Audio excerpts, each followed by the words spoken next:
All India Muslim जमात के राष्ट्रीय अध्यक्ष मौलाना शहाबुद्दीन का बड़ा बयान सामने आया है। उन्होंने कहा कि समाजवादी पार्टी का MY समीकरण बिगड़ गया है। पहले मुसलमान समाजवादी पार्टी की जान हुआ करते थे, रूह हुआ करते थे, लेकिन अब उनके काम करने के तरीके से मुसलमान उनसे दूर होता जा रहा है, क्योंकि लोकसभा चुनाव में टिकट बंटवारे से मुसलमान को साफ तौर पर पता चल गया है कि उन्हें केवल इस्तेमाल किया जा रहा है। वोट प्रतिशत को देखते हुए मुस्लिम प्रत्याशियों को इस बार टिकट नहीं दिया गया और उन्हें देखकर भी अनदेखा कर दिया गया। मुसलमान अब अखिलेश यादव के बहकावे में नहीं आएगा, क्योंकि इस बार यादव वोटर भी अधिकतर समाजवादी पार्टी छोड़कर अन्य पार्टियों में शामिल हो गए हैं। इससे पता लगता है कि उत्तर प्रदेश में अखिलेश यादव राजनीतिक तौर पर 0% की तरफ बढ़ रहे हैं। मौलाना शहाबुद्दीन ने यह भी कहा कि अखिलेश यादव इस बार कांग्रेस पार्टी के कंधे पर सवार होकर आगे बढ़ना चाहते हैं, लेकिन उन्हें सफलता हासिल नहीं होगी।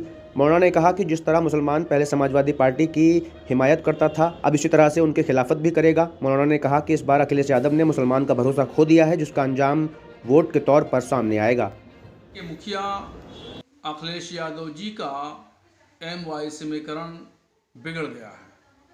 यादव और मुसलमान उनकी पार्टी की जान हुआ करते थे, रूह हुआ करते थे, मगर मुसलमान उनके काम करने के तौर तरीक़ों को लेकर के बराबर नज़रअंदाज किए जाने को लेकर के और मुसलमानों को आबादी के हिसाब से टिकट न दिए जाने की वजह से नाराज़ होकर के उनसे अलग हो रहा है। और साथ ही साथ जो उनका दूसरा वोट बैंक यादव था, वो भी बहुत हद तक खिसक चुका है और वो दूसरी पार्टियों में जा चुका है। इस वजह से अखिलेश यादव सियासी एतबार से उत्तर प्रदेश में 0 पॉइंट की तरफ वो बढ़ रहे हैं। कांग्रेस के कंधे पे सवार होकर के वो आगे बढ़ना चाहते हैं, मगर उसमें कामयाबी बहुत हद तक नहीं दिखती। मुसलमान जिस तरीके से शिद्दत के साथ उनकी हिमायत करता था, मगर अब उसी शिद्दत के साथ उनकी मुखालफत भी करता है।